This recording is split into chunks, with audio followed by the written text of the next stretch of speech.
அன்பான தோழர்களே, இன்னும் ஒரு புதிய காணொளியின் மூலமாக உங்கள் அனைவரையும் சந்திப்பதில் நான் மிகுந்த மகிழ்ச்சி அடைகிறேன். இந்த காணொளியில் நான் என் செவிகளால் கேட்டு, கண்களால் கண்டு மற்றும் ஆராய்ந்து வாசித்த சில காரியங்களை உங்களோடு பகிர்ந்து கொள்ளுகிறேன். மேலும் இன்றைக்கு ஒரு அருமையான, மிகவும் தொன்மை வாய்ந்த, கிட்டத்தட்ட 1800 வருடங்கள் பழமையான ஒரு நினைவு சின்னத்தை, ஒரு கட்டிடக்கலையை, ஒரு அழகான கட்டமைப்பை உங்களுக்கு நான் அறிமுகப்படுத்த விரும்புகிறேன். இதை குறித்து நீங்கள் ஏற்கனவே தெரிந்திருக்கலாம், அறிந்திருக்கலாம். இந்த காணொளியை நீங்கள் முழுவதும் காணும் பொழுது இதுவரையில் நீங்கள் கேட்டிராத சில செய்திகள் கூட இருக்கலாம். மேலும் இந்த பழங்கால புராதான சின்னத்தை குறித்த எல்லாம் எனக்கு தெரிந்தது என்று ஒரு காலம் நான் சொல்ல மாட்டேன். இந்த நினைவு சின்னத்தை குறித்து ஒரு 10% கூட எனக்கு தெரிய வாய்ப்பு இல்லை. ஆனாலும் எனக்கு தெரிந்தவற்றை உங்களோடு பகிர்ந்து கொள்ள விரும்புகிறேன். தொடர்ந்த காணொளியை பாருங்கள். அதற்கு முன்பதாக இந்த காணொளி, இந்த யூடியூப் சேனலை ஒரு சப்ஸ்கிரைப் பண்ணிவிட்டு பாருங்கள். நன்றி.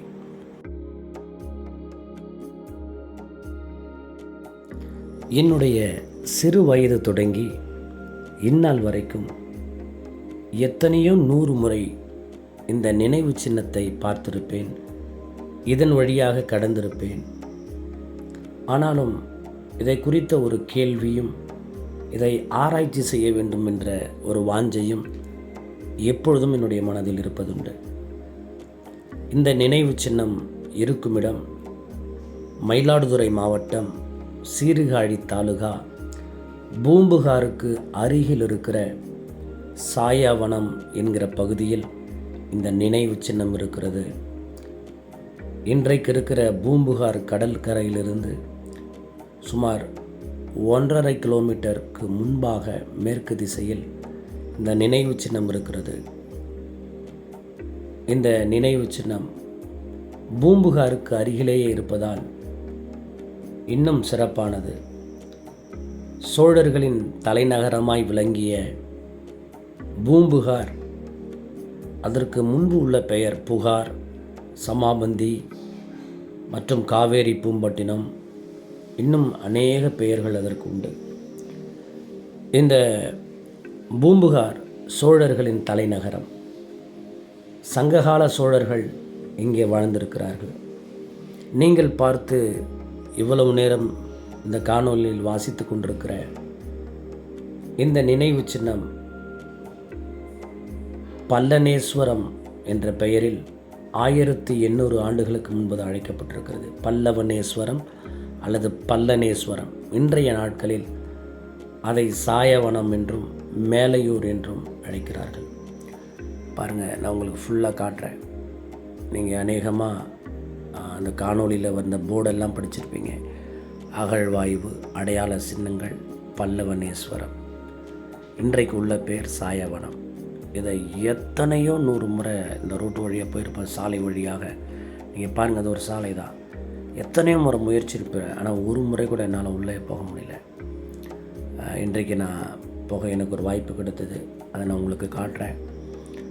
இந்த நினைவு சின்னம் கிபி 2ஆம் நூற்றாண்டிலிருந்து 3ஆம் நூற்றாண்டுக்குள் கட்டப்பட்ட புத்த விகாரம், புத்த மடாலயம் மற்றும் புத்த கோயில். பொதுவாக இந்த புத்த மதம், ஜைன மதம் இந்தியாவில் தோன்றினாலும் இந்தியாவில் பெரிய வளர்ச்சி இதற்கு ஒன்றுமில்லை.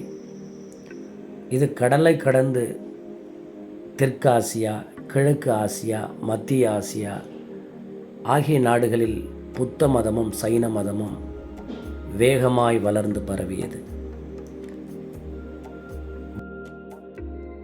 பொதுவாக காலங்களை பிரிக்கும் பொழுதும் வருடங்களை ஆராய்ச்சி செய்யும் பொழுதும் நாம் பொதுவாக சர்வதேச அளவில் பயன்படுத்துவது ஒரு கணக்கீடு. இயேசு கிறிஸ்து பிறப்பதற்கு முன்பு என்றும் இயேசு கிறிஸ்து மரித்ததற்கு பின்பு என்றும் உலகத்தை பிரிப்பார்கள். அப்படி நாம் முற்றும் நோக்கும் பொழுது கௌதம புத்தர் இயேசு கிறிஸ்துக்கு முன்பு பிறந்தவராக இருந்தாலும் அவருடைய மத கோட்பாடுகள், அவருடைய மற்ற கருத்துகள் இவைகளெல்லாம் தமிழ்நாட்டிற்குள் வருவதற்கு சில நூற்றாண்டுகள் எடுத்துக்கொண்டது. கிபி 1ஆம் நூற்றாண்டு அல்லது 2ஆம் நூற்றாண்டு இந்த காலகட்டங்களில் பூம்புகார், உறையூர், சீர்காழி, நெய்தவாசல் இப்படி சில இடங்களை தலைநகராக கொண்டு கரிகால் சோழனும் அவரது முன்னோர்களும் இந்த பகுதிகளை எல்லாம் ஆளுகை செய்திருக்கிறார்கள். ஆனால் அசோகரோ கரிகால் சோழனுக்கு பிறகு 100 வருடங்களுக்கு பிறகோ அல்லது 150 வருடங்களுக்கு பிறகுதான் அவர் இந்தியாவை ஆளுகை செய்திருக்கிறார். ஆனாலும் அசோகரால் தமிழ்நாட்டிற்குள் வந்து அதை பிடித்து தமிழ்நாட்டு மன்னர்களை ஜெயித்து அவர்களை ஆளுகை செய்யும் அளவிற்கு அவரால் கூடாமல் போனது. அந்நாட்களில் சோழ பேரரசு கொஞ்சமாக, நான் சொல்வது சங்ககால சோழ பேரரசு கொஞ்சம் கொஞ்சமாக பலன் குன்றி போய் அது படிப்படியாக சரியத் தொடங்குகிறது. அதற்கு பிறகு இந்த தமிழ்நாட்டின் எல்லைகளை சேர, சோழ, பாண்டியர்கள் அவர்களிடமிருந்து களப்பிரர்கள் வெற்றி கொண்டு கிட்டத்தட்ட 300 வருடங்கள் தமிழ்நாட்டை ஆளுகை செய்கிறார்கள். இதற்கிடையில் பல்லவர்களும் சில காலம் தமிழகத்தை பிடித்து ஆளுகிறார்கள். பல்லவர்களின் காலத்திலும் இந்த களப்பிரர்களின் காலத்திலும் புத்த மதமும் ஜைன மதமும் இந்தியா முழுவதும் பரவத் தொடங்குகிறது. அசோகர் காலத்தில் புத்த மதம் பரவத் தொடங்கினாலும் அது தமிழ்நாட்டிற்குள் வர முடியவில்லை. ஆயினும் புத்த மதமானது பல்லவர்களின் நாட்களிலும் களப்பிரர்களின் நாட்களிலும் அப்படியே பரவத் தொடங்குகிறது. புத்த மதம் கிழக்கு கடற்கரை வழியாகவும் ஜைன மதம் மேற்கு கடற்கரை வழியாகவும் தமிழ்நாட்டிற்குள் வருகிறது. இந்த காலகட்டங்களில் புத்த துறவிகள் தமிழ்நாட்டில் பல இடங்களில் பள்ளிக்கூடங்கள், மடாலயங்கள், கோயில்களை கட்டுகிறார்கள். நீங்கள் பார்க்கிற இந்த இடமும் ஒரு புத்த மடாலயம்தான். புத்த மடாலயம் இங்கே 2 ஏக்கரில் காணப்படுகிறது. இது ஒரு நீர் தொட்டியாக இருக்கலாம் நீங்கள் பார்க்குற இடம்.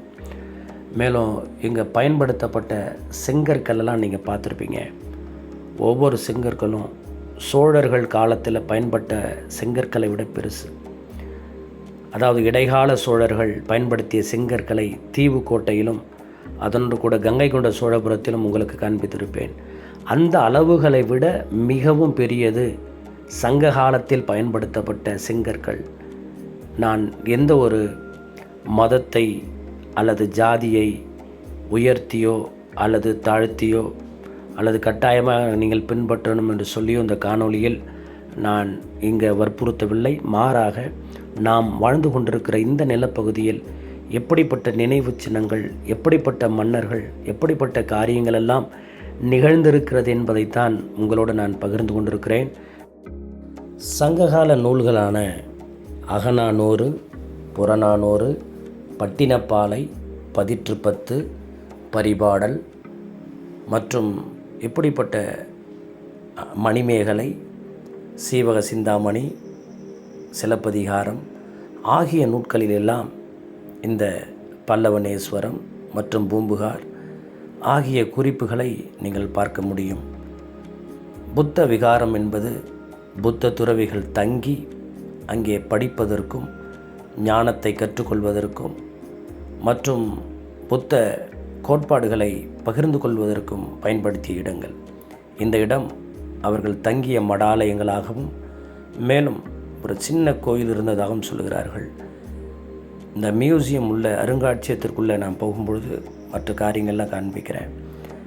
இந்த இடம் ஒரு அற்புதமான இடம். இந்த இடத்த அவ்வளவு சீக்கிரமாக நம்மால் மறந்து விட முடியாது. மிக பிரதானமான பழங்கால புராதன சின்னம் நாம் வாழ்ந்து கொண்டிருக்கிற இந்த நாட்களில் இன்னும் இருக்குது. இதுதான் அதனுடைய அருங்காட்சியகம். பாருங்கள், அருங்காட்சியகத்தில் நீங்கள் நிறைய காரியங்களை பார்க்கலாம். அப்படியே ஒன்று ஒன்றா உங்களுக்கு நான் காண்பிக்கிறேன். பாருங்கள், சுண்ணாம்பு கல்லால் செய்யப்பட்ட புத்தருடைய திருவுருவ சிலையின் 2 வெண்மையான பாதங்கள் இவைகள் தான். நீங்கள் அப்படி கொஞ்சமாக பார்க்கலாம். அதனை தொடர்ந்து அங்கே எடுக்கப்பட்ட அநேக ரெக்கார்ட்ஸ், இந்த மடாலயம் இப்படி தான் இருந்திருக்க வாய்ப்பு இருக்குது. அதனுடைய கட்டுமானங்கள்லாம் பாருங்கள்.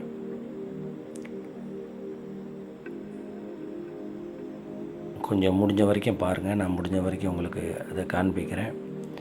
வீடியோ எடுக்கும்பொழுது கொஞ்சமாக காண்பித்திருக்கேன்.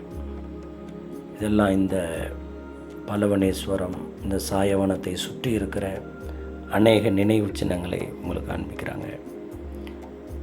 தொடர்ந்து பாருங்கள்.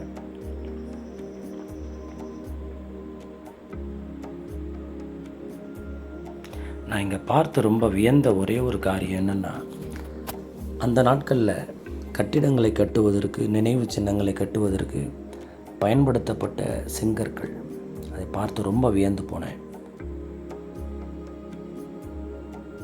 அந்த செங்கற்கள் அங்கே உள்ளே இருக்கும். நான் உங்களுக்காக அதை காண்பிக்கிறேன்.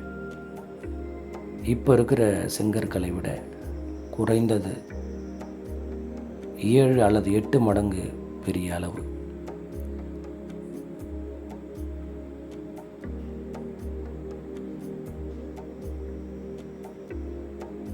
ஏற்கனவே காணொளி 11 நிமிடத்திற்கு மேலாக கடந்து விட்டபடினாலே நான் இப்போ சீக்கிரத்தில் உங்களுக்கு அந்த செங்கற்களை காண்பிக்கிறேன். புகார் நகரம், பூம்புகார் வரலாற்று புகழ்மிக்க இடம். டொமிஷியஸ் சீசர் ரோம சக்கரவர்த்தியாக இருந்த காலங்களில் கிபி 90 அந்த காலகட்டங்களில் இந்த பூம்புகாரை குறித்து, அதனுடைய வாணிபத்தை குறித்து, இந்த கட்டிடக்கலையை குறித்து, கலாச்சாரத்தை குறித்து அவர்களது அந்த பதிவேற்றப்பட்ட நூல்களில் இடம்பெற்றுள்ளதாக நான் வாசித்திருக்கிறேன். பாதுகாக்கப்பட்ட சில பொருட்களை உங்களுக்காக காண்பிக்கிறேன். அந்த செங்கல் பிரிக் ரொம்ப பெருசுங்க, ரொம்ப பெருசு. மேலும் உள்ள பயன்படுங்க. செங்கல்ல பாருங்கள். இதை நான் உங்களுக்கு கையாலே அளந்து காண்பிக்கிறேன். எவ்வளோ பிரம்மாண்டமான கல். ஒரு ஜான், 2 ஜான், 2.5 ஜான் நீளம், 1 ஜான், 1.25 ஜான் அகலம், மேலும் 4 ஒரு 6 விரல் உயரம். பிரம்மாண்டமான கல். இந்த கல்லெல்லாம் இந்த அருங்காட்சியகத்துக்குள்ளே வச்சுருக்குறாங்க. உங்களுக்காக இந்த கற்களை எல்லாம் நான் காண்பிக்கிறேன். அதெல்லாம் உடஞ்சி போய் கூட சில இருக்குது. முடிந்தால் ஒரு கல்லை நான் உங்களுக்காக தூக்கி காண்பிக்கிறேன்.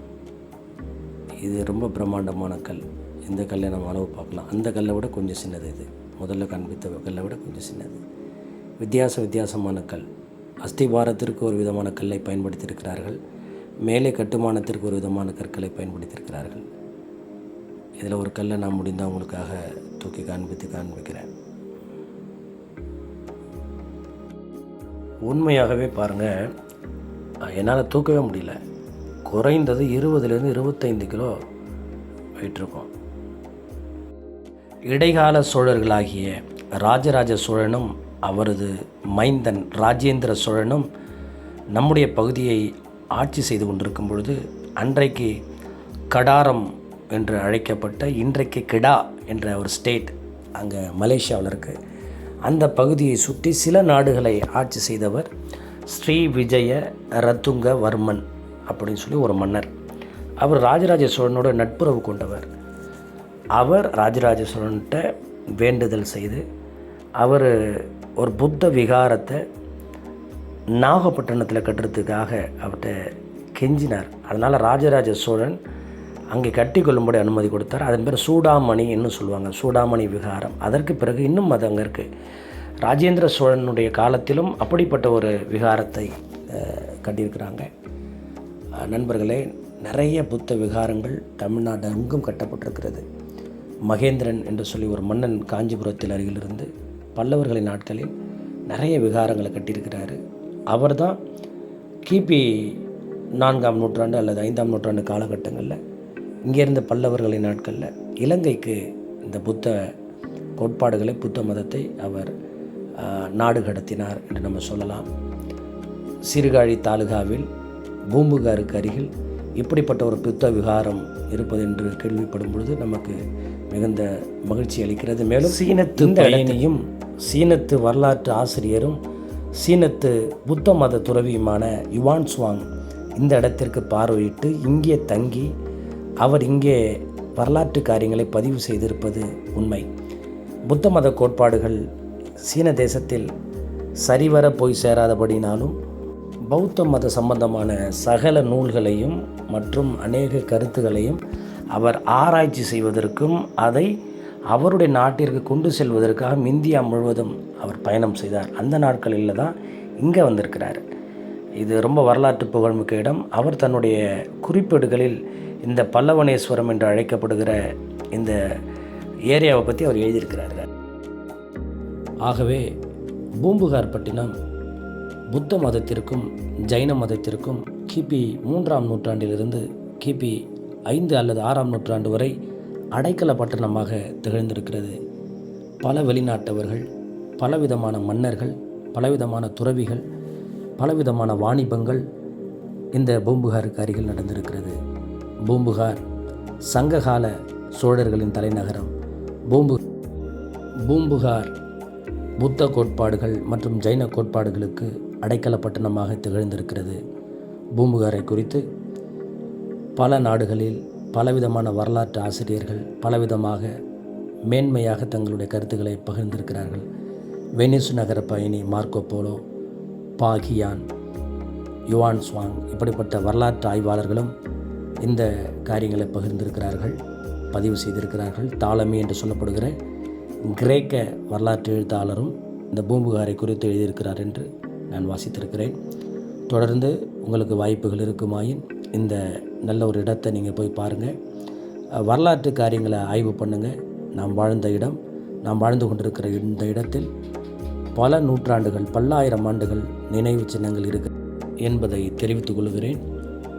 மீண்டும் ஒரு அருமையான நினைவு சின்னத்தோடு இன்னொரு காணொளியில் உங்களை சந்திக்கிறேன். நான் சொன்ன செய்திகளில் ஏதாவது தவறு இருக்குமானால் தயவாக நீங்கள் பின்னூட்டங்களில் தெரிவிக்கும்படி அன்போடு கேட்டுக்கொள்கிறேன். நன்றி.